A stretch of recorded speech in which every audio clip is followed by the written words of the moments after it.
تو اب آپ لوگ سنیے اور ضرور سنیے. ہاں، اگر آپ اس ناول کو سن رہے ہیں، اگر آپ نے ایپیسوڈ نمبر 1 اسٹارٹ کر دیا ہے، تو میں آپ سے ریکویسٹ کرتی ہوں، میں آپ سے پہلی بار کسی چیز کی ریکویسٹ کر رہی ہوں کہ پلیز آپ سبسکرائب کرنا چاہیں تو کر دیجیے، اگر آپ کو اچھا لگتا ہے تو لائک کرنا ہو تو بھی کر دیجیے، بٹ ناول پورا سنیے.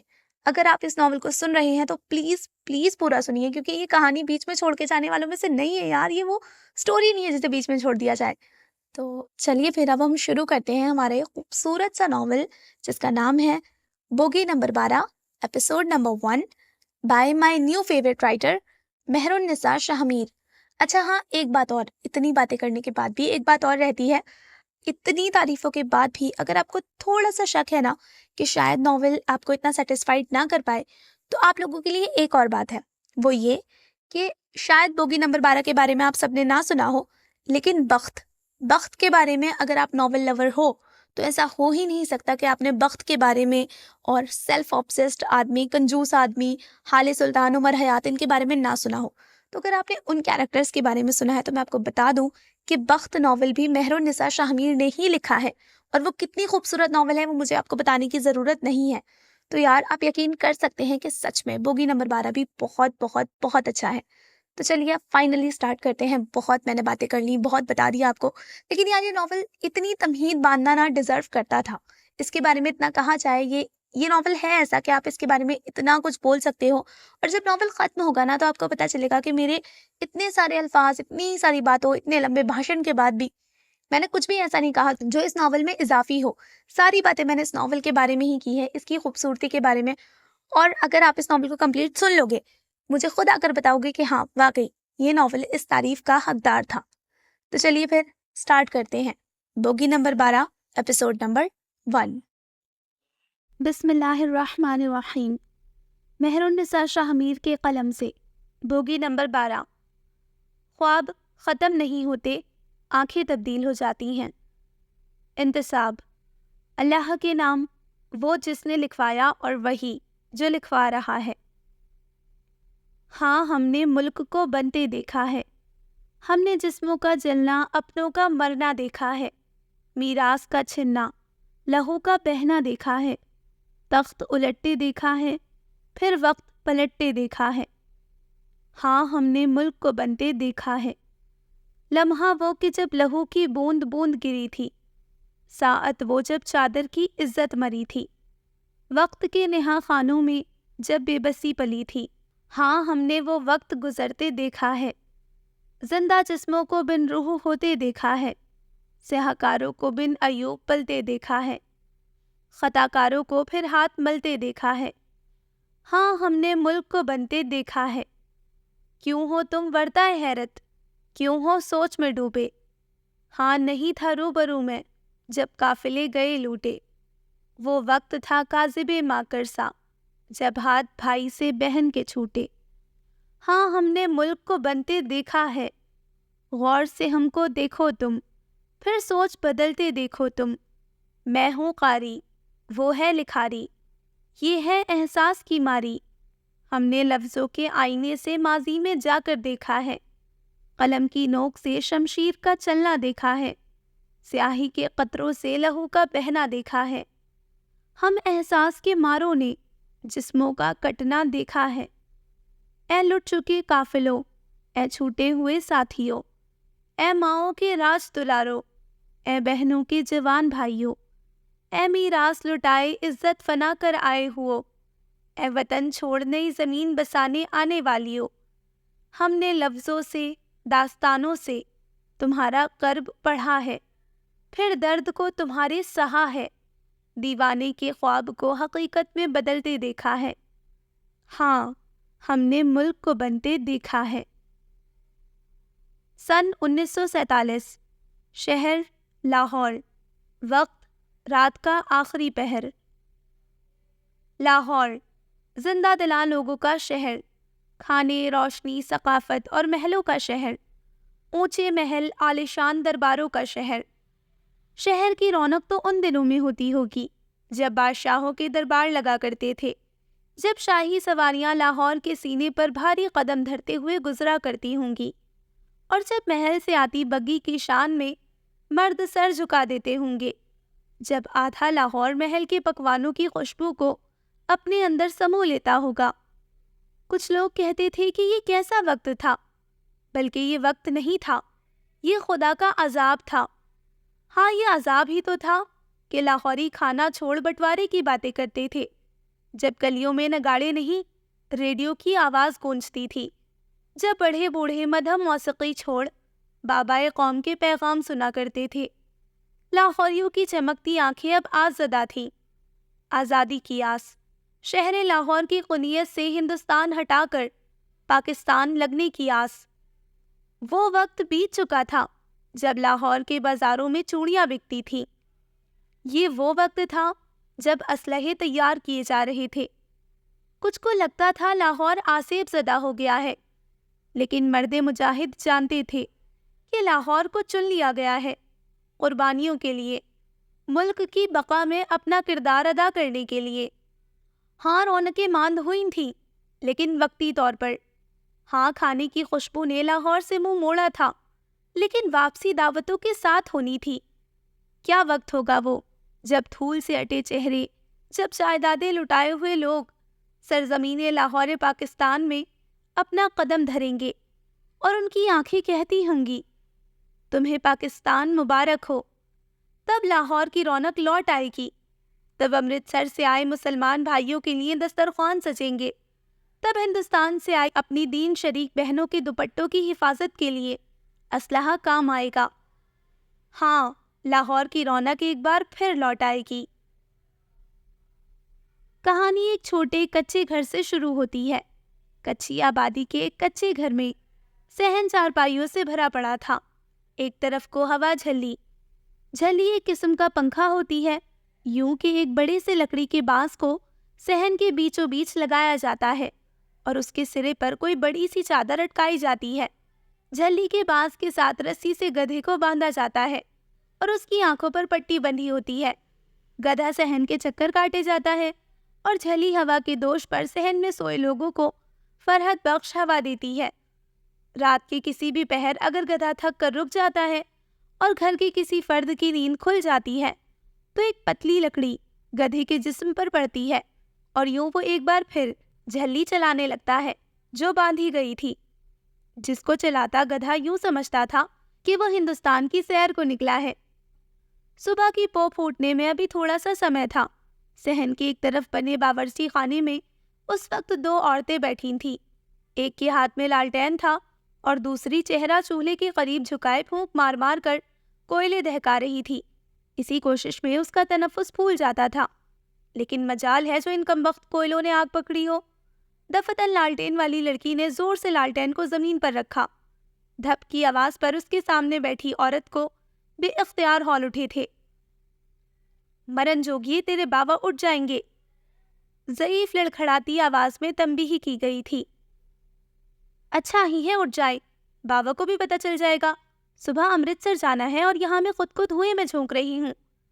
یہ آواز پہلی والی سے مختلف تھی، بیزار، اکھڑ، معصوم اور الہڑ۔ دیکھ رانا، مردوں سے مقابلہ کرنے والی عورت کے ہاتھ کچھ نہیں آتا۔ تو مرد کی ایک سن لے وہ تیری 10 سنے گا۔ زمانہ شناس لہجے میں سمجھداری تھی۔ اسی لمحے کوئلوں نے وہ آگ پکڑی کہ چولہا دہک اٹھا۔ آج تک آپ نے بابا کی 10 لاکھ سنی ہے، پھر کیوں وہ آپ کی ایک نہیں سنتے؟ لالٹین اور جلتی آگ میں اس کا چہرہ ہلکا سا واضح ہوا تھا۔ بڑی بڑی سیاہ آنکھیں جن پر گھنی لمبی پلکوں کا سایہ تھا، رنگت سانولی تھی، ناک اٹھی ہوئی، نچلا ہونٹ موٹا اور اوپری اس کی نسبت پتلا تھا، بھرے بھرے گال اور پرکشش نقوش۔ یوں لگتا تھا اس نے لاہور کا سارا حسن چرا لیا ہو۔ تیری زبان آج کل بہت تیز چل رہی ہے، ابھی تو امرتسر گئی نہیں اور ابھی سے یہ تیور۔ انہوں نے اسے گھرکا تھا۔ وہ چولہے پر اب دودھ کی دیگچی رکھ چکی تھی۔ لڑکی کی آنکھیں یکدم چمک اٹھیں۔ اماں، امرتسر کیسا ہے؟ وہاں کے لوگ، کھانا، وہاں کی کوٹھیاں کیسی ہیں؟ لے جھلی، بھلا امرتسر میں نیا کیا ہونا ہے؟ وہی لوگ، وہی کھانے، وہی روایت، رکھ رکھاؤ۔ اللہ کی زمین ہے، جیسی یہاں ویسی وہاں۔ تو بتا، تجھے امرتسر کیوں جانا ہے؟ بوڑھے جھری زدہ چہرے پر مسکراہٹ تھی۔ مٹھی میں چینی بھری تھی جسے وہ دیگچی میں پلٹ رہی تھی۔ لڑکی نے اس کی بات پر چہرے کے نقوش بگاڑ لیے۔ ایسے کیسے؟ جیسی زمین یہاں ویسی وہاں۔ لاہور تو ایک ہے اماں، یہاں کا رکھ رکھاؤ بھی ایک ہے۔ دنیا کا کوئی دوسرا خطہ لاہور نہیں بن سکتا۔ میں تو امرتسر اسی لیے جا رہی ہوں تاکہ جب نوری بڑی ہوگی تو میں اس کو بتا سکوں، لاہور لاہور ہے، امرتسر میں لاہور والی بات نہیں۔ وہ ایک پل کو رکی، سرمئی بالوں والی بوڑھی عورت پر ایک خفا خفا سی نظر ڈالی۔ اور اماں میری بات سن لے، لاہور کی زمین الگ ہے تو امرتسر کی الگ۔ اگر ہم ایک ہوتے تو ملک کا بٹوارا نہ ہو رہا ہوتا۔ جناح کہتے ہیں ہم دو الگ الگ قومیں ہیں، ایک ساتھ ہمارا کوئی مستقبل نہیں۔ وہ بولنے پہ آئی تو بولتی ہی چلی گئی۔ بوڑھی عورت نے ٹھنڈی آہ بھری اور ابلتا دودھ آدھا پیتل کے گلاس میں اونڈیلنے لگی اور باقی دودھ میں پتی ڈالنے لگی۔ یہ جناح گاندھی اپنی راہ ہو لیں گے اور نقصان ہمارا ہوے گا۔ کون سی دو قوم، کون سے مختلف نظریے، ساری زندگی انہی لوگوں کے ساتھ رہے ہیں۔ چھٹی کے کپڑے ان لوگوں کے تحفے تھے اور اب کفن خریدیں گے پاکستانی۔ وہ سخت نالا نظر آ رہی تھی۔ سیاہ آنکھوں والی لڑکی نے تعصب سے اپنی ماں کو دیکھا۔ کیا آپ لکشمی تائی کا جھونٹا پی لیں گی اماں؟ کیا اس کے کھائے برتن میں کھا لیں گی؟ اس کی اترن پہن لیں گی یا مندر سے آیا پرساد منہ میں رکھ لیں گی؟ اماں کو گویا ہول اٹھے تھے، بے اختیار کانوں کو ہاتھ لگایا۔ توبہ توبہ رانا، اللہ تجھے سمجھے، بھلا لکشمی کا جھوٹا کیوں کر پی سکوں گی میں؟ اس کی اترن، اللہ معافی دے مجھے، جانے کتنی بار اس کی ساڑی نے مندر کے فرش کو بوسہ دیا ہوگا۔ میں زہر کھا لوں لیکن مندر کا پرساد نہیں کھا سکتی، اللہ معافی۔ وہ ہنوز کانوں کو ہاتھ لگا رہی تھی۔ گلے رانا مسکرائی۔ جس قوم کے ساتھ برتن کپڑے کھانا نہیں بانٹ سکتے، ان کے ساتھ نسلیں اور زمین کیسے بانٹ لے اماں؟ نہ وہ پلید ہے نہ ہم پاک، بس ہمارے منہ میں کلمہ ہے اور ان کے منہ میں رام۔ فرق کیا ہوا بھلا؟ اماں نے تھوڑی پہ انگلی جما کر سوال کیا۔ فرق یہ ہوا کہ جن قوموں کا مستقبل ساتھ نہیں، ان کا حال بھی ساتھ نہیں۔ بٹوارا اماں، بٹوارا، لاہور کی کنیت میں پاکستان کا نام۔ وہ جوش اور جذبے سے بولی تو اماں سوچ میں پڑ گئیں۔ چولہے پر رکھی چائے ابلتی رہی تھی۔ دہلی، برے صغیر کا دل اور کئی ہزار گزر چکے بادشاہوں کی محل گاہ۔ وہ دہلی جس نے نہ جانے کس کس کے سیاہ اعمال اپنے دل میں چھپا رکھے تھے، جس کے سینے پر ظلم و بربریت کی داستانیں رقم کی گئیں، اور وہی دہلی جہاں سخاوت کے در کھلے۔ دہلی کو ایک شہر کہنا غلط ہوگا، یہ تو ایک دنیا ہے، ڈھیروں ثقافیوں کا مرکز، کئی روایات کا امین، تاریخ کو اپنی آنکھوں کے سامنے بنتا اور زوال کو اپنی آنکھوں کے سامنے پنپتا دیکھنے والا دہلی۔ ان دنوں دہلی اداس رہا کرتا تھا، اسے غم تھا، ہاں اسے غم تھا اس بٹوارے کا۔ وہ اپنے لوگوں کو یہاں سے کسی پاکستان نامی سرزمین پر نہیں جانے دینا چاہتا تھا۔ دہلی اپنے پر رونق بازاروں کی رونق کو ختم ہوتے دیکھ رہا تھا۔ دہلی اپنے اندر بسی ثقافتوں کے زوال پر افسردہ تھا۔ کیا دہلی واقعی افسردہ تھا یا اپنے سینے پر پنپتی سازشوں سے دہلی بھی مکر کرنا سیکھ چکا تھا؟ قدیم عمارات، بازاروں کی رونق، کھانوں کی خوشبو اور دہلی کی عظمت کا ذکر چھوڑ کر کہانی کی طرف بڑھو تو ایک بوڑھی عمارت کہانی کا مرکز بننے کو بےتاب ہے۔ گول چکر دار زینے پار کرتے اوپری منزل پر قدم دھرو تو لکڑی کے دروازے والے ایک بڑے سے ہال میں اس وقت کئی لوگ جمع تھے۔ لمبی میز کمرے کے وسط میں رکھی تھی، جس کے اطراف میں مسلم لیگ کے نمائندان، مسلم لیگ کے جری لیڈرز بیٹھے تھے، سفید کرتے، سیاہ واسکٹ اور مخملی ٹوپیاں سر پر رکھے۔ سیاستدان کم، مرد مجاہد زیادہ۔ ایسا ہی ایک جوان پورے قد کے ساتھ کھڑا تھا، وہیں جہاں میز ختم ہوتی تھی اس کے چہرے پر جوش بھرا تھا۔ اور میں کامل ہشام آپ سب کو یقین دلاتا ہوں کہ بس انہی چند ماہ کے دوران ہم سب ایک نئی سرزمین پر قدم رکھیں گے، وہ جو نئی ہو کر بھی اپنی ہوگی۔ مسلم لیگ کا لیڈر ہونے کے ناطے میرا فرض ہے کہ میں دہلی کے، بنارس کے، ممبئی کے اور سارے ہندوستان کے مسلمانوں کا سوچوں۔ اس کی آواز بھاری تھی، لہجے میں جوش تھا اور عزم تھا۔ لوگ اسے سن رہے تھے، لیکن ان کے چہروں پر جوش نمودار نہیں ہوتا تھا، ان کے چہروں پر غیر آرام دہ تاثرات تھے۔ 6 ماہ پہلے ہونے والے ہندو مسلم دنگوں میں مسلمانوں کی ایک کثیر تعداد نے جانوں سے ہاتھ دھویا، مال گوایا اور بے گھر ہوئے۔ اس نے سانس لینے کا وقفہ لیا۔ لکڑی کے نقش و نگار والی کھڑکی سے دہلی کی دھوپ اندر آتی تھی، لیکن اس کی پشت سے ٹکرا کر واپس پلٹ جاتی۔ میں آپ سے صرف اور صرف اتنا چاہتا ہوں، بلکہ مجھے یہاں یہ کہنے کے لیے بھیجا گیا ہے کہ ان بے گھر ہوئے مسلمانوں کی ہم داد رسی کریں۔ اس وقت یہاں ہم سب مسلم لیگ کے وہ لیڈرز ہیں جن کے پاس کوٹھیاں ہیں، جائیدادیں ہیں اور روپیہ پیسہ ہے۔ کیوں نہ ہم اس پیسے سے اپنے بھائیوں کی مدد کریں؟ کیا خیال ہے لیگ کے رہنماؤں کا؟ دفتر میں گونجتی اس کی بھاری آواز خاموش ہوئی۔ اب اس کی نظریں بولتی تھی۔ وہ جواب طلب نگاہوں سے سفید لباس والے لیگیوں کو دیکھ رہا تھا جب ایک صاحب کھنکارے، کامل حشام صاحب، دنگوں کے وقت آپ کہاں پر تھے؟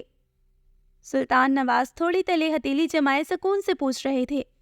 کامل کے چہرے پر سایہ سا لہرایا۔ جس وقت دہلی کے، ممبئی کے، لکھنؤ کے اور سارے ہندوستان کے مسلمان دنگوں کی زد میں تھے، اس وقت آپ بنارس کے اس محلے میں تھے جہاں 150 گھر ہندوؤں کے اور ایک گھر جناب کامل حشام صاحب کا ہے۔ یہ وار زہر بھرا تھا۔ کامل کا چہرہ سبز پڑنے لگا۔ وہ یہاں اس لیے نہیں آیا تھا۔ ہم ان دنگوں میں تھے کامل صاحب، اب کے متین خان بولے تھے۔ ہم نے لاٹھیاں کھائیں، ہم پہ بندوقیں چلی، ہمارے منہ پر جوتے مارے گئے، ہمارا جسم لہو لہان ہوا، لیکن ہم تھے۔ انہوں نے اپنے لفظوں پر زور دیا تھا۔ ہم بنارس کے کسی بوسیدہ محلے میں تلسی کی پوجا کرتی ہندوؤں کی آواز نہیں سن رہے تھے۔ ہم مندر سے آیا پرساد نہیں کھا رہے تھے۔ وہ آپ تھے، ہندوؤں کے محلے سے اٹھ کر آئے ہوئے۔ اب آپ ہمیں بتائیں گے کہ ہمارے مسلمان بھائیوں کے لیے ہمیں کیا کرنا ہے؟ ان کا لہجہ تضحیک آمیز تھا۔ کامل کو سانس لینے میں دشواری ہونے لگی۔ میری کوٹھی میں اس وقت 1,500 مسلمان پناہ گزیر ہیں۔ بولنے والے اب کے اسد امین تھے۔ ہم جانتے ہیں حق کا کلمہ پڑھتے لوگوں کا دکھ۔ اب آپ بتائیں گے کہ مہاجرین کو پناہ دینے کی افادیت کیا ہے؟ وہ جن کی اپنی کوٹھی میں اس وقت کئی برہمن منہ لپیٹے پڑے ہیں۔ کامل کی ٹانگیں کھڑے کھڑے سن ہونے لگی، زبان تالو سے چپک گئی تھی۔ ہم آپ کی بات مان لینے کو تیار ہیں کامل صاحب، بس ہمیں یہ بتا دیجئے کہ دنگے کے روز آپ بنارس میں کیا کر رہے تھے؟ میں اپنی امی سے ملنے گیا تھا۔ آواز ہلکی تھی۔ تقسیم کا اعلان آج ہوا کہ کل؟ اور آپ کی امی جان اب تک پنڈتوں کے محلے میں قیام فرما ہے۔ پوچھ سکتے ہیں کہ کیوں؟ کامل سے کوئی جواب نہ بن پایا۔ دھوپ اب اس کے بدن کو جھلسا رہی تھی۔ چلیے، ہمیں آپ کی ہر بات منظور ہے۔ ہماری حویلی، جائیداد، وراثت سب مسلم لیگ پر قربان۔ اور ان کی آنکھیں کہتی تھیں کہ وہ سچ کہتے ہیں۔ آپ بتائیے کامل، بنارس والی کوٹھی میں 150 ہندو کیوں پناہ لیے ہوئے ہیں؟ دنگے میں تو بنارس کے مسلمان شہید ہوئے تھے نا؟ پھر آپ کے گھر میں برہمن کیوں ہیں؟ سید رفیق احمد اپنی جگہ سے اٹھ کر بولتے ہوئے کامل کے عین سامنے آ کر رکے۔ آنکھیں سخت تھی، چہرہ نفرت زدہ، کرب زدہ۔ ہمارے مسلمان ذلیل و خوار ہو رہے ہیں، اور آپ کی امی جان بجائے ان ہندوؤں کے منہ پر تھوکنے کے ان کے استعمال کیے غسل خانے دھو رہے ہیں۔ تو کیا کریں؟ بندوق اٹھا کر لاشیں گرا دیں؟ کامل غرایا تھا۔ اب آپ بتائیے کہ کیا کریں ہم لوگ؟ وہ ہندو بعد میں ہے، انسان پہلے ہیں۔ میری امی ایک آزاد انسان ہے، جسے چاہے پناہ دے اور جسے چاہے نکال دے۔ ہمارا مقابلہ ہندوؤں سے نہیں ہے، ہمارا مقصد مسلمانوں کی بھلائی ہے۔ ہندو اتنے برے نہیں ہیں۔ آ گیا نا آپ کے اندر کا برہمن باہر؟ لکھنؤ کے شاہ وزیر خان نے طنز کیا تھا۔ کامل کے جبڑے بھج گئے، ہاتھ کی نسیں پھڑکنے لگی۔ اس کے بس میں ہوتا تو یہاں بیٹھے تمام لوگوں کے ٹکڑے ٹکڑے کر دیتا، لیکن کس بنا پر؟ وہ لوگ حق پر تھے۔ کامل صاحب، ہمارے مسلمانوں کی فکر ہم خود کر لیں گے۔ آپ جائیے اور بنارس کے برہمنوں کی فکر کریں۔ اور اس کے بعد کامل نے تمام کرسی نشین کو ایک ایک کر کے اٹھتے اور اس کمرے سے باہر جاتے دیکھا۔ وہ تہی دامہ تھا۔ دہلی کی سازشوں نے اس کے اپنوں کو اس سے بدزن کر دیا تھا۔ کمبخت دہلی، خون سفید کر دیتا ہے، تعلق مار دیتا ہے اور دلوں میں فاصلے لے آتا ہے۔ اس نے ہمیشہ سے یہی تو کیا ہے، سلطانوں کو بھائیوں کے ہاتھوں مروا دیا، جائیدادوں کے پیچھے باپ بیٹے لڑوا دیے اور عورتوں کے عشق میں جنگیں کروا دیں۔ لیکن دہلی وہ بھی ہے جس نے لاکھوں لوگوں کو علم کی دولت دی، بغیر کسی فرقے کی تفریق کے لوگوں کی سروں کو چھاؤں بخشی۔ انسان اپنی سازش کا ٹوکرا کب تک ایک شہر کے سر پر سجاتے رہیں گے؟ لوگ جا چکے تو کامل دھیرے سے کرسی پر بیٹھ گیا، اب کہ اس کا رخ دھوپ کی طرف تھا۔ کھڑکی سے خانوں کی صورت آتی دھوپ اس کے نقوش بازی کر رہی تھی، گندمی رنگت، پرکشش نقوش، بھوری آنکھیں، ناک اٹھی ہوئی اور ہونٹ کثرت سگریٹ نوشی کی وجہ سے ہلکے سیاہ پڑ چکے تھے۔ بال سیدھے تھے، زلفیں کانوں سے ذرا سی ہی اوپر، چہرے پر ہلکی داڑھی بھی تھی جو دھوپ لگنے سے چمک رہی تھی۔ اگلے کئی لمحے کامل حشام یوں ہی سر ہاتھوں میں گرائے بیٹھا رہا۔ کتنے لمحے بیتے، کتنی گھڑیاں گزر گئیں، اسے کوئی علم نہیں تھا۔ کئی لمحے بعد اس نے سر اٹھایا، دھوپ اب راستہ بدل چکی تھی۔ کامل نے اپنے سفید کرتے کی جیب سے خاکی لفافہ نکال لیا، لفافے کو ماتھے سے چاک کیا تو اندر سے بھورے کاغذ نے اپنی جھلک دکھائی۔ سست روی سے کامل نے کاغذ باہر نکالا، وہ ایک خط تھا جس پر لکھی سطور اب سامنے تھی۔ سلام پیارے کامل، بنارس کی کوٹھی میں بیٹھ کر دہلی کے دفاتر میں خوار ہوتے اپنے بیٹے کی خیریت دریافت کرتی ہوں۔ 2 مہینے ہو گئے، دنگے ختم ہو گئے، اب تو لوگوں کے زخم بھی بھر گئے اور تمہوں کے پلٹ کر خبر بھی نہ لی۔ مسلم لیگ نے میرے بیٹے کو مجھ سے دور کر دیا۔ شکایات اتنی ہے کہ قلم ٹوٹ جائے اور سیاہی خشک ہو جائے۔ خیر میں اس وقت شکایات نہیں کرنا چاہتی، ایک عرض بلکہ ایک حکم ہے۔ 1 جولائی کو تمہاری چچزاد بہن کا نکاح ہے۔ میں آج امرتسر کے لیے نکل رہی ہوں۔ تمہاری پھپھو فرحانہ جبین لاہور سے اپنی 2 بیٹیوں کے ساتھ امرتسر آ رہی ہیں۔ ہاں تم صحیح سمجھے، تم انہیں ریل گاڑی کے اڈے سے لینے جاؤ گے۔ جس دن تم دہلی سے امرتسر پہنچو گی اسی دن تمہاری پھپھو لاہور سے امرتسر پہنچ جائیں گی۔ میری نند 10 سال کے بعد مجھ سے ملنے آ رہی ہے۔ کامل، کسی قسم کی کوتاہی نہ ہو۔ پھپھو کی تصاویر ارسال کر چکی ہوں، ریل گاڑی کی تفصیلات بھی خط کے اختتام میں موجود ہیں۔ جلد آنا بیٹے۔ ایک بار پھر یہ عرض نہیں، حکم ہے۔ خدا حافظ۔ کامل کی آنکھیں اب بے تحاشا جلنے لگی تھیں۔ جماعت کے جھمیلے کیا کم تھے جو اب یہ الگ عذاب گلے پڑ گیا تھا، لیکن کچھ تھا اس کے چہرے پر، بے بسی بھرا، یوں جیسے اپنی ماں کو انکار کرنا اس کے لیے دنیا کا سب سے مشکل کام ہو۔ گہری سانس ہوا کے سپرد کرتے وہ اٹھ کھڑا ہوا، چاک ہوئے لفافے سے ایک مڑی تڑی بوسیدہ سی تصویر برآمد کی۔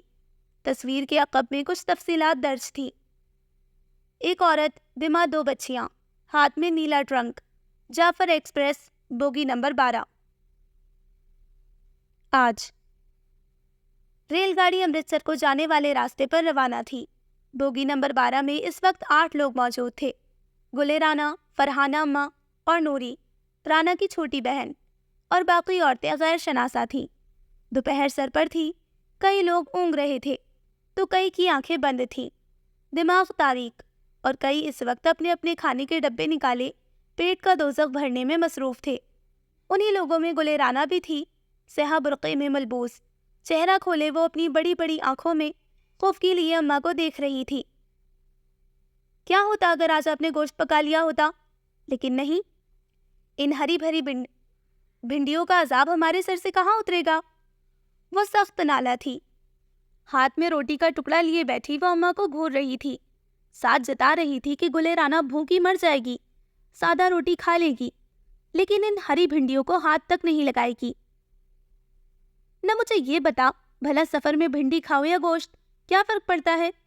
اور ویسے بھی مرغی 1 روپے کلو ہو گئی ہے، اب تو تبھی پکے گی جب مراد واپس آئے گا، انہوں نے کہتے ہوئے نوالا چبایا تھا۔ فرق پڑتا ہے اماں، بہت فرق پڑتا ہے۔ جب نوری بڑی ہوگی اور میں اسے لاہور سے امرتسر جانے کا قصہ سناؤں گی تو کیا کہوں گی؟ لاہوری رانا نے ریل میں بیٹھ کر بھنڈی کھائی، نہ مرغ مسلم، نہ قورمہ، نہ نہاری، نہ پائے۔ اماں، آپ نے لاہوری ہونے سے غداری کی ہے، وہ ہمیشہ کی طرح لمبی کھینچ کر بولی تھی۔ اور مراد تب لوٹے گا جب پاکستان بنے گا، اسے سکون سے آنے دیجیے اماں۔ آنے والے کی راہ میں آنکھیں نہیں لگاتے ورنہ سفر لمبے ہو جاتے ہیں، آنکھیں تھک جاتی ہیں اور دل پھٹ پڑتے ہیں۔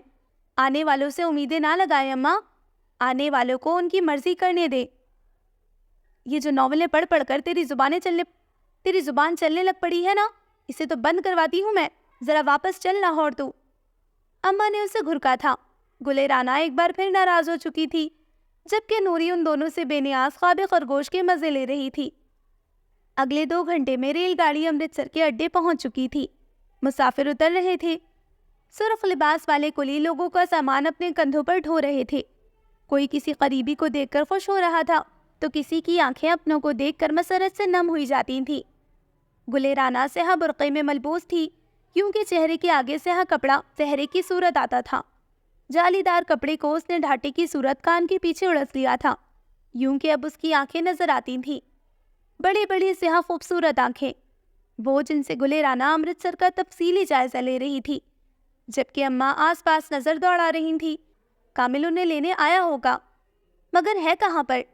بھانت بھانت کی بولیاں، لوگوں کا بے پناہ رش اور کہیں دور سے آتی بھولی بسری کھانے کی خوشبو لاہوریوں کے اعصاب پر بھاری پڑ رہی تھی۔ یہاں سے ذرا سے فاصلے پر کامل ہاتھ میں ایک سفید سیاہ تصویر لیے لوگوں کے چہرے دیکھتا، شناسا چہرے تلاش کر رہا تھا۔ اسی لمحے اس کی نظر بوگی نمبر 12 کے داخلی دروازے سے نکل کر آتی گل رانا پر پڑی۔ وہ ہر آتے جاتے کو غور سے دیکھ رہی تھی، ساتھ ساتھ اپنی ماں سے کچھ کہہ بھی رہی تھی۔ یہاں سے اس کی آواز نہیں آتی تھی، لیکن اسے دیکھ کر یوں لگتا تھا کہ وہ غصے میں ہے۔ اماں، آپ کو چاہیے تھا کہ پتہ پوچھ لیتی، اب دیکھیں بھلا کیسے منہ کھولے کھڑے ہیں ہم لوگ۔ اب نوری کو کیا کہانی سناؤں گی؟ یہ کہ امرتسر کے ریل اڈے پر 1.25 گھنٹہ انتظار کیا تھا۔ ہاں رانا دیکھ، میرا دماغ خراب مت کر، کامل بڑا اچھا اور سلجھا ہوا بچہ ہے، اس کی اماں نے کہا ہے وہ ہمیں باحفاظت لے آئے گا، وعدہ کیا ہے میری بھابھی نے، نباہ کرے گی۔ اماں کا لہجہ مدبرانہ تھا۔ اماں، یہ امرتسر والے بس باتیں کرتے ہیں، وعدے نبھانا ان کے بس کی بات نہیں ہوتی۔ امرتسر والوں کا تو نہیں پتا، لیکن بنارس والے اپنی زبان سے نہیں پھرتے۔ اپنی دائیں طرف سے آتی آواز پر گل رانا جامد ہو گئی۔ اماں نے اسے تادیبی نظروں سے دیکھا اور آگے بڑھ کر کامل کے سر پر شفقت سے ہاتھ رکھا۔ کامل ہنوز گل رانا کو دیکھ رہا تھا، یک ٹک پل کے جھپکے بغیر، جبکہ رانا کو وہ جگہ نہ ملتی تھی جہاں وہ منہ چھپا لے۔ پھپھو سے آداب اور سفر کے احوال کے بعد وہ سفید کرتے والا مرد گل رانا کی جانب بڑھا، سنجیدگی سے اسے دیکھا، پھیل کر اس کے سامنے کھڑا ہوا اور وعلیکم السلام بڑی سنجیدگی سے کہا۔ اب کے رانا کا جی چاہا تھا اسی بوگی میں بیٹھ کر دوبارہ لاہور لوٹ جائے۔ نہیں نہیں نہیں، یہ اس کی کہانی کا حصہ نہیں تھا۔ یا خدا، اتنی سبکی! السلام علیکم کامل بھائی، اس کے حلق سے پھنسی پھنسی آواز نکلی۔ کامل مسکرا دیا۔ اماں بتاتی ہیں کہ لاہور کے لوگ ادب اور اخلاقیات سے مالا مال ہوتے ہیں، تم نے تو سلام بھی نہیں بھیجا رانا، اس نے انتہا درجے کی معصومیت سے کہا تھا۔ رانا شرمندہ سی کھڑی رہ گئی، اور پھر کامل نے انہیں ہاتھ کے اشارے سے آگے چلنے کو کہا۔ مرتے کیا نہ کرتے کہ مصداق رانا اس کے پیچھے پیچھے چلنے لگی۔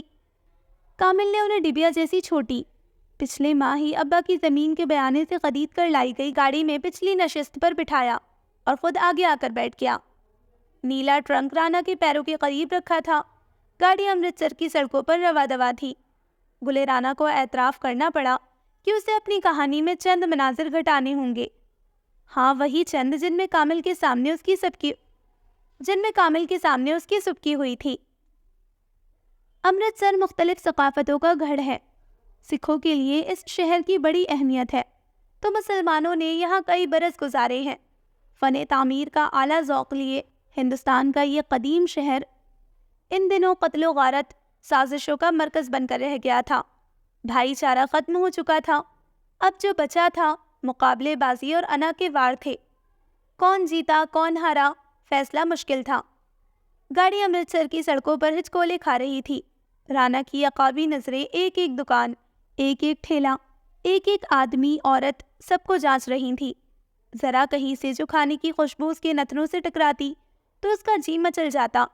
کئی بار تو جی چاہا تھا ذرا دیر کو رک کر یہ سیخ کباب خرید لے، ذرا یہ تکے ہی خرید لے اور پھر نان کے ساتھ کھائے۔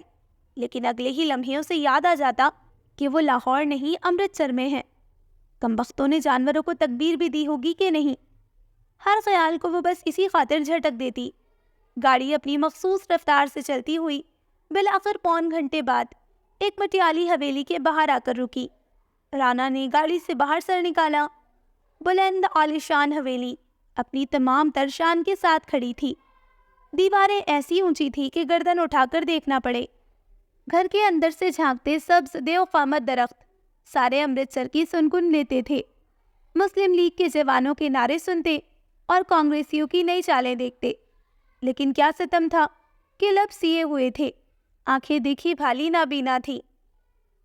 محترمہ، گھر آ چکا ہے۔ آواز تھی کہ سور۔ گردن اٹھائے حویلی کو دیکھتی گلرانا فوراً ہوش میں آئی تھی۔ نقاب درست کرتی وہ گاڑی سے باہر نکل آئی۔ ست شکر دروازہ کامل نے کھول دیا تھا، ورنہ ایک بار پھر سبکی اٹھانی پڑتی۔ نیلا ٹرنک اب ملازم کے سر پر تھا۔ اماں آگے بڑھ رہی تھی، نوری اور گلرانا دھیرے دھیرے قدم اٹھا رہی تھی۔ رانا تو خیر ایک ایک شے پر اپنا گہرا مشاہدہ کر رہی تھی۔ کہانی کار تھی وہ۔ پتھریلی روش پر چلتے ہوئے گلرانا کو یہ حویلی بڑی معتبر معلوم ہوئی، لیکن لاہور والی بات نہیں تھی۔ فرحانہ جبین کے دونوں بھائی یعنی رانا کے ماموں اچھے خاصے دولت مند تھے۔ رکھ رکھاؤ شان و شوکت کا تو پھر کوئی مول ہی نہ تھا۔ روش کے دونوں اطراف میں پھیلی سبز گھاس اور کیاریوں سے جھانکتے رنگین پھولوں نے رانا کو خوش آمدید کہا تھا۔ روش سے راہداریاں، راہداریوں سے پھر ساری حویلی لتاڑ کر بلا خراب وہ 3 خواتین مہمان خانے میں پہنچی۔ حویلی میں ہر طرف لوگ ہی لوگ پھیلے تھے۔ کہیں لالا کرشن چندر سرخ، سبز، نیلی اور جانے کتنے رنگوں کی ساڑیاں بکھرائے بیٹھے تھے، اور مہمان خواتین جن میں خریدنے والی کم اور نقص نکالنے والی زیادہ تھی، بس ناک بھویں چڑھاتی جا رہی تھیں۔ کہیں منشی نوید حسین اپنے دکان کی سب سے حسین مالائیں، کڑے اور گلوبند کے نمونے دلہن کی ہمشیراؤں کو دکھا رہے تھے۔ پیلے سونے پر لکھنوی نمونے اور دہلی کی میم صاحبوں کے زیور والے نقش نگار۔ عورت کے دل سے ہائے جو نہ نکلتی تو اضافی ہوتی۔ رانا مہمان خانے کی کھڑکیوں سے ساری حویلی کے نظارے کر رہی تھی۔ نوری اس کے عقب میں کھڑی تھی۔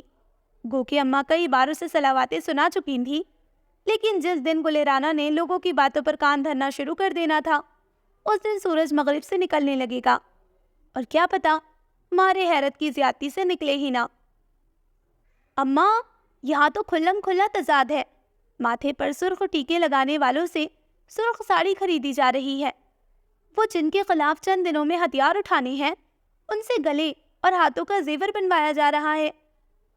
اماں، امرتسر والے نابینا ہیں یا پھر ناہنجار؟ وہ ہنوز کھڑکی سے باہر جھانک رہی تھی، آنکھیں حیرت کی زیادتی سے پھٹنے کے در پر تھیں۔ گلرانا، کمبخت نیچے اتر، کسی نے سن لیا تو بلا وجہ کی وضاحتیں دینی پڑ جائیں گی۔ ملک کا بٹوارا ہو یا نہ ہو، تو میرے خاندان کا بٹوارا کرا کر ہی دم لے گی۔ ارے ایسے کیسے نہیں ہوگا ملک کا بٹوارا؟ لاہور کی کنیت میں جب تک پاکستان کا نام شامل نہ ہوا، مجھ پر آخری سانسیں حرام ٹھہری۔ وہ چوکی پر سے اتر آئی۔ ویسے اماں، آپ نہ جانتی نہیں ہیں، ان امرتسر والوں کا خون سفید ہو گیا ہے۔ ارے چند ایک دن میں بٹوارا ہونے لگا ہے، اور یہ اب تک پنڈتوں اور پرسادیوں کو بغل میں دبائے بیٹھے ہیں۔ خون کا سفید ہونا خون کے بہائے جانے سے بہتر ہوتا ہے گلرانا۔ یہ اماں کی آواز کی طرح بیزار آواز نہیں تھی، یہ کامل کی طرح سنجیدہ آواز بھی نہیں تھی۔ یہ مختلف آواز تھی، اس میں حقارت تھی اور سرد پن صفاقی بھی۔ گلرانا نے گردن موڑ کر دیکھا۔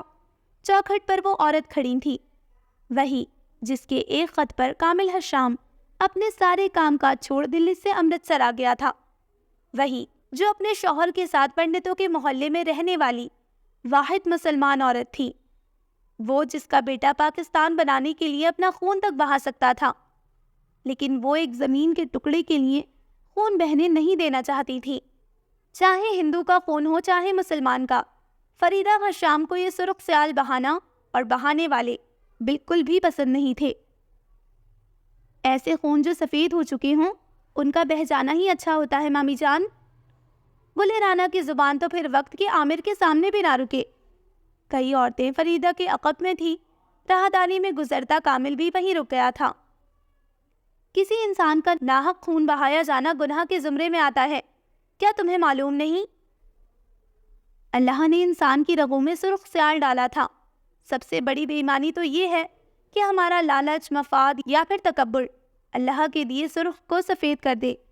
ناحق یا پھر حق، یہ فیصلہ زمین زادوں کا نہیں ہے مامی جان، یہ اللہ کے فیصلے ہیں۔ وہ آنکھیں ان کی آنکھوں میں ڈالے دیدہ دلیری سے کہہ رہی تھی، بٹوارے کے نام پر لوگوں کی جانیں، مال اور عزتیں لوٹ لینا، ان کے اعمال کا فیصلہ یہی ہوتا ہے رانا، زمین پر، زمین زادوں کے ہاتھوں۔ بٹوارے ہمیشہ بربادی ساتھ لے کر آتے ہیں۔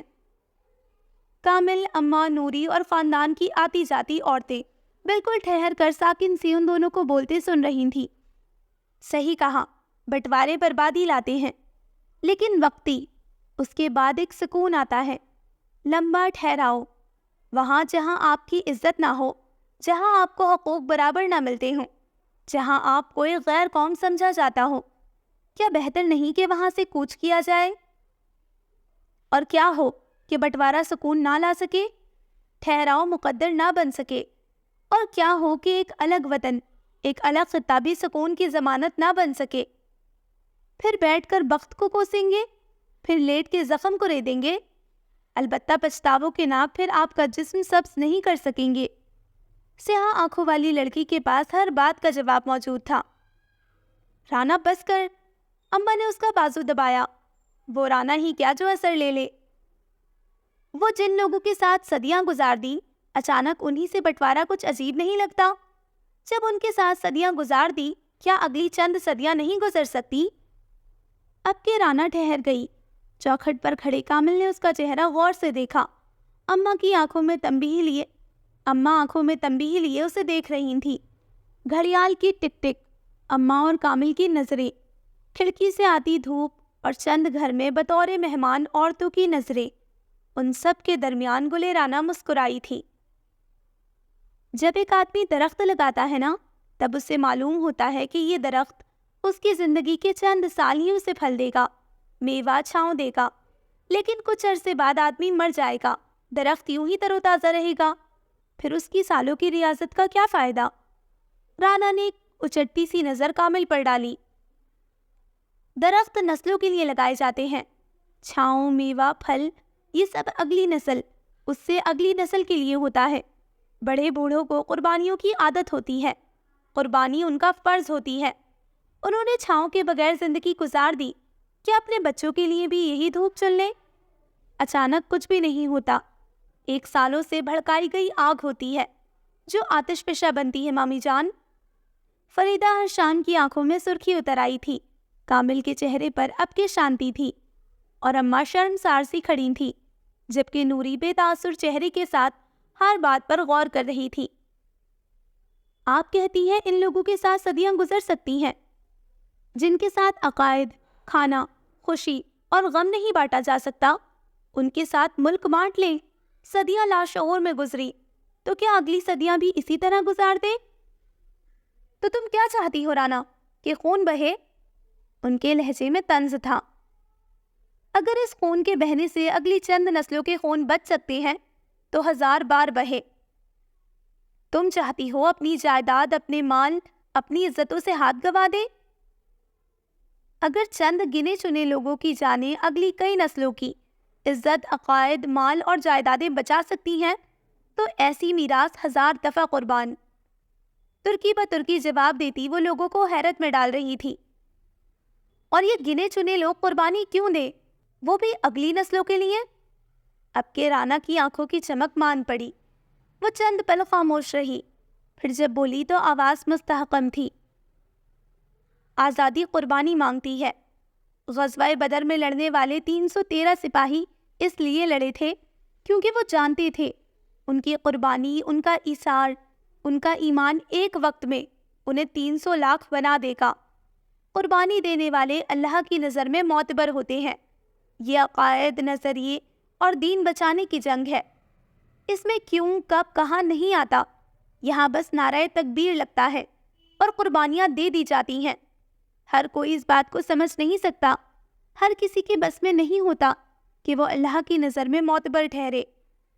رانا خاموش ہوئی تو گویا امرتسر نے چپ کی چادر اوڑھ لی۔ مٹیالے رنگ کی حویلی میں اب کوئی آواز نہیں آتی تھی۔ سکوت، گہرا سکوت۔ مجمع چھٹنے لگا تھا، لوگ آگے بڑھ گئے۔ بس ایک سکوت تھا جو ٹوٹتا نہیں تھا۔ سنگھار میں اس کے سامنے بیٹھی گل رانا کئی لمحوں سے اماں کی پھٹکار سن رہی تھی۔ آنگن میں لوگ جمع ہو چکے تھے۔ ڈھولکی کی تھاپ پر گیت گاتی لڑکیوں کی آوازیں یہاں تک آتی تھی۔ رانا کے ہاتھوں میں تالیاں بجانے کو کھجلی ہو رہی تھی، بس ایک بار جو اماں چپ کر جائے۔ رانا، تو کیوں ایسی حرکتیں کرتی ہے؟ جن لڑکیوں کی زبان لمبی ہو ان کے رشتے نہیں آتے۔ آدھے خاندان نے آج تیری زبان کے جوہر سنے ہیں۔ وہ سیاہ لباس میں ملبوس تھی، بنارسی سیاہ جوڑا، جس کے دوپٹے پر زردوسی کا کام ہو رکھا تھا۔ گلے پر ٹانکے سفید موتی رانا کی مرہون منت تھے۔ وہ اب کاجل کی تیلی آنکھوں سے گزار رہی تھی۔ میں نے سوچا تھا لاہور والے سارے رشتہ دار قسمہ پرسی کی زندگی گزار رہے ہیں، کم از کم ان امرتسر والوں کے پاس اچھا خاصا روپیہ پیسہ ہے، اسی لیے تیرا رشتہ یہیں کر دوں گی۔ میرے جانے کے بعد راج کرے گی تو رانا، لیکن تیری زبان کو کون سمجھے؟ اس نے سیاہ کھلے بالوں کو کندھے پر ڈالا اور سنگھار میز پر رکھا سترنگی پراندہ ہاتھوں میں لیا، اور اب وہ اسے بالوں میں گوندھ رہی تھی۔ بھرے بھرے گالوں پر ہلکا سا غضب بھی لگا رکھا تھا۔ دیکھ رانا، میں یہاں سے جاتے ہی تیری ساری کتابیں جلا دوں گی، پاکستان بنے یا نہ بنے، لیکن اگر تیری زبان اسی طرح چلتی رہی تو میرا آدھا خاندان جلا دے گی۔ کئی بار منہ سی لینا چاہیے، حق پہ ہوتے ہوئے بھی خاموش رہ لینا چاہیے۔ یہ بزدلی نہیں، یہ مصلحت ہوتی ہے۔ وہ اب اٹھ کھڑی ہوئی تھی، پیروں میں کولہاپوری چپل ڈالے، پراندہ کندھے پر ڈالا اور دوپٹہ سر پر اچھے سے جمایا۔ کانوں میں چاندی کی بالیاں چمک رہی تھی۔ گل رانا اب تیار تھی۔ اماں کی پھٹکار بھی اب بند ہو چکی تھی۔ ان کی بیٹی اب ان کی آنکھوں میں دیکھ رہی تھی۔ نوری اس سارے وقت میں خاموش تماش بین بنی تھی۔ جب اس کی بہن بولتی تھی تب اسے سننا اچھا لگتا تھا۔ اماں، رانا کی زبان وقت کے آمرین کے سامنے بھی نہیں رک سکتی۔ جلا دیجیے گا میری ساری کتابیں، بے شک سارا خاندان جلا دے، لیکن میری ایک بات یاد رکھیے گا، رانا جب تک زندہ ہے حق کی بات کہنا نہیں چھوڑے گی۔ رانا، تو کیوں ہے ایسی؟ مجھے بتا، بھلا یہ پاکستان بن بھی جائے گا تو ہمارا کیا فائدہ؟ آزادی مل بھی جائے گی تو ہمیں کیا ملے گا؟ انہوں نے ذرا کی ذرا نظر اٹھا کر گل رانا کو دیکھا۔ اچھا ٹھیک ہے، میں تیرے پاکستان کے بارے میں کچھ نہیں کہتی، لیکن تو خاموش بھی تو رہ سکتی ہے نا؟ حق کے کلمے دل میں بھی تو دہرائے جا سکتے ہیں نا؟ گل رانا نے کاجل سے بھری بھری آنکھیں چپکا کر اماں کو دیکھا۔ میری آدھی سے زیادہ کتابیں اسلامی ہیں اماں۔ میں نے بلال حبشی کا واقعہ پڑھا ہے، جب ان کا آقا انہیں تپتی ریت پر لٹا کر ان کے سینے پر پتھر رکھ دیتا تھا اور کہتا تھا کہ پھر جاؤ حق سے، لیکن وہ پھر بھی احد احد کہتے تھے۔ جانتی ہیں کیوں؟ کیونکہ اسلام حق کا کلمہ کہنے کا حکم دیتا ہے، پھر چاہے زبانیں کٹ جائیں یا سر دھڑ سے الگ ہو جائیں۔ وہ دور الگ تھا گل، تب اسلام کی بقا کی جنگ تھی، وہ لوگ اللہ کا پیغام لانے والے تھے۔ یہ اقتدار سازش کی جنگ ہے، یہاں احد احد نہیں کہنا، یہاں لہو لہو کہنا ہے۔ یہ بھی دین بچانے کی جنگ ہے اماں۔ آج ہندوستان میں ہمارے بچوں کو مندروں میں تعلیم دی جا رہی ہے، سب کچھ ٹھیک ہو رہا ہے۔ کل مسلمان لڑکے ہندو عورتیں بہلانے کو ٹھیک سمجھ لیں گے، ہندو لڑکے مسلمان عورتوں سے شادی کریں گے۔ دین کا کیا ہوگا ماں؟ ایک ہی گھر میں مسجد مندر نہیں بن سکتے۔ یہ بھی احد احد کہنے کا زمانہ ہے، بس فرق یہ ہے کہ آج کوئی ظالم آقا نہیں ہے، آج وہ اونٹوں کا زمانہ اور تپتی ریت نہیں۔ وہ کہتے ہوئے آگے آئی، پلنگ کی پائنتی پر بیٹھی نوری کا ہاتھ پکڑ کر نیچے اتارا اور باہر کی جانب بڑھ گئی۔ جب اماں نے اسے آواز دے کر روکا، باقی سب کی خیر ہے، لیکن فریدہ بھابھی کے سامنے اپنی زبان بہت کم کھولنا۔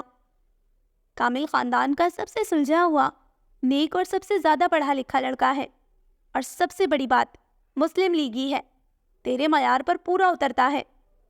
چوکھٹ پر کھڑی گل رانا کئی لمحے سانس نہ لے سکی۔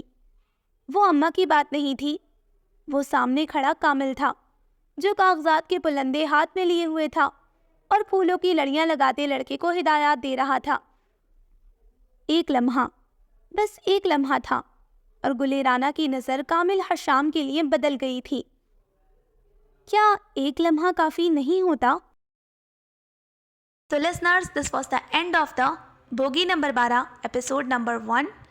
اور ایپیسوڈ نمبر 1 جس نے سن لیا ہے، اب مجھے بتائیے لگا نا آپ کو بھی خوبصورت، پیارا اور اچھا سا ناول؟ اب آپ لوگ انتظار کیجیے ایپیسوڈ نمبر 2 کا، جہاں سے کہانی حقیقی معنوں میں شروع ہونے والی ہے۔ اب تک تو آپ کو ماحول کی خوشگواریت، لوگوں کے بارے میں بتایا گیا، اور یہاں پر بھی کہانی اتنی پیاری تھی، میرا تو من ہی نہیں کر رہا تھا کہ میں ایپیسوڈ ختم کر دوں، لیکن خیر کافی بڑا ہو گیا تھا تو میں نے چھوڑ دیا۔ بٹ اب آپ اگلے ایپیسوڈ کا انتظار کیجیے اور مجھے نیکسٹ ایپیسوڈ میں بتائیے گا کہ آپ کو وہ کیسا لگتا ہے، اور اس ایپیسوڈ کے بارے میں بھی اپنی رائے کمنٹ باکس میں ضرور شیئر کیجیے۔ انشاءاللہ جلد ملتے ہیں بوگی نمبر 12 ایپیسوڈ نمبر 2 کے ساتھ۔